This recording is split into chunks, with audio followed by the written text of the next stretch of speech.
अस्सलाम वालेकुम रहमतुल्लाहि वबरकातुहू। नाजरीन, जड़ावाला वाक़या जिसमें मसीही बरादरी के साथ इन इंतहा पसंदों ने जो जुल्म और बर्बरियत का बाजार गर्म किया, चर्चेस पर हमले, घरों पर हमले, जलाओ घिराओ, लूट मार, ऐसे जैसे इंडिया पाकिस्तान की जंग छिड़ गई हो। लोगों ने अपने घरों से भागकर अपनी जानें बचाईं। इस वाक़ये की जितनी भी मज़म्मत की जाए कम है। एक अच्छी बात ये देखने को मिली कि मुल्क के निगरान वज़ीर आज़म से लेकर तमाम टीवी चैनल्स पर छोटा बड़ा इसकी मजम्मत करता दिखाई दिया। मुल्क के फनकार भी मजम्मत करने में पीछे ना रहे। यहाँ तक कि army chief general Asim Munir साहब ने भी इस वाक़या को इंतहाई अफसोसनाक और नाकाबिले बर्दाश्त करार दिया। नाज़रीन, हैरत की बात यह है कि गुज़श्ता कई सालों से जमात अहमदिया की मसाजिद के मीनार शहीद करने का एक सिलसिला जारी है। ये काम बाकायदा पुलिस की निगरानी में किया जाता है। तहरीक लबैक को हुकूमती सतह पर मुकम्मल छुट्टी दी गई है कि वो जब और जहां तुम्हारा दिल करे तुम अहमदियों के साथ जो सलूक करना चाहो करो। पुलिस तुम्हें बाकायदा तहफ़्फ़ुज़ फराहम करेगी। बल्कि पुलिस को ऑर्डर दिया जाता है कि तुम ना सिर्फ अहमदियों के घरों से कुर्बानी के बकरे उठाकर ले जाओ, बल्कि कुर्बानी करने वाले अहमदियों को गिरफ्तार भी करो। और ऐसा किया भी गया।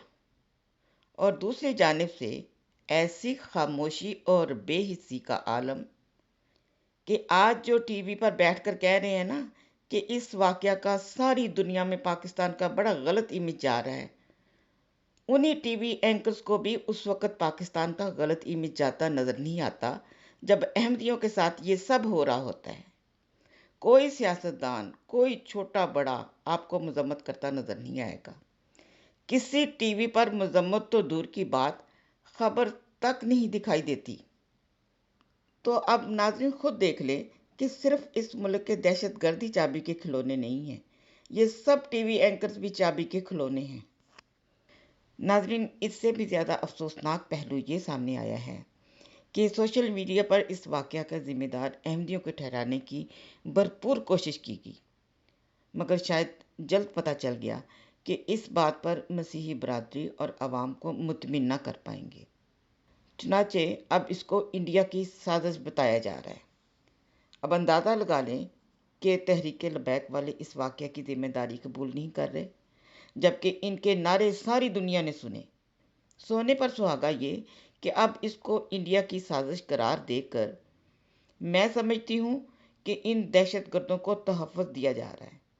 हैरत है कि वो बेशुमार जो लब्बैक या रसूलल्लाह के नारे लगाकर जो ये जुल्म ढा रहे थे, वो तो सारे पाकिस्तानी थे, मगर साजिश इंडिया ने कर दी। और अगर मान लिया जाए कि ये इंडिया की साजिश थी, तो वो फिर तो ये सारे जो जिन्होंने ये किया है वो तो फिर गद्दार हुए। तो गद्दारों को वही सज़ा मिलनी चाहिए जो गद्दारी की सज़ा होती है। मगर नहीं, ये तो मासूम है, क्योंकि रियासत इनके सामने बेबस है। ये रियासत से ज़्यादा ताकतवर है। ख़तरा इनको सिर्फ अहमदियों से है। इनको दिन ब दिन और भी ज़्यादा मासूम बनाया जाएगा और सियासत में हिस्सा दिलाकर अवाम के सरों पर बिठाया जाएगा। अवाम का क्या है, इनको बेवकूफ़ बनाना कौन सा मुश्किल काम है।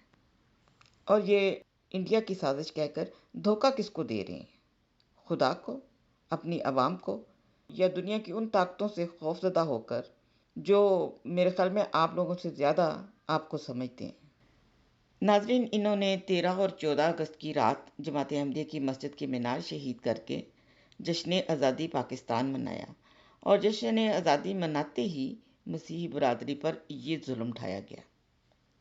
अगर जमात अहमदिया पर होने वाले मुज़ालिम का ये सिलसिला रोका गया होता, अवाम ने इस जुल्म के ख़िलाफ़ आवाज़ उठाई होती, तो इतना बड़ा सान्या कभी नहीं होना था। मगर अभी भी समझ नहीं रहे। हालात जिस तरफ जा रहे हैं, जिस तरह तौहीन के बिल पास हो रहे हैं, लगता है खुदा ना करे कि अगली बारी शिया बरादरी की है। तो इस खामोशी का ये नतीजा निकला है। जलते घर को देखने वालों, फूस का छप्पर आपका है, आग के पीछे तेज हवा है, आगे मुकद्दर आपका है। उसके कत्ल पर मैं भी चुप था, मेरा नंबर अब आया। اس کے قتل پر میں بھی چپ تھا، میرا نمبر اب آیا، میرے قتل پر آپ بھی چپ ہیں، اگلا نمبر آپ کا ہے۔ اجازت چاہوں گی۔ السلام علیکم ورحمۃ اللہ وبرکاتہ۔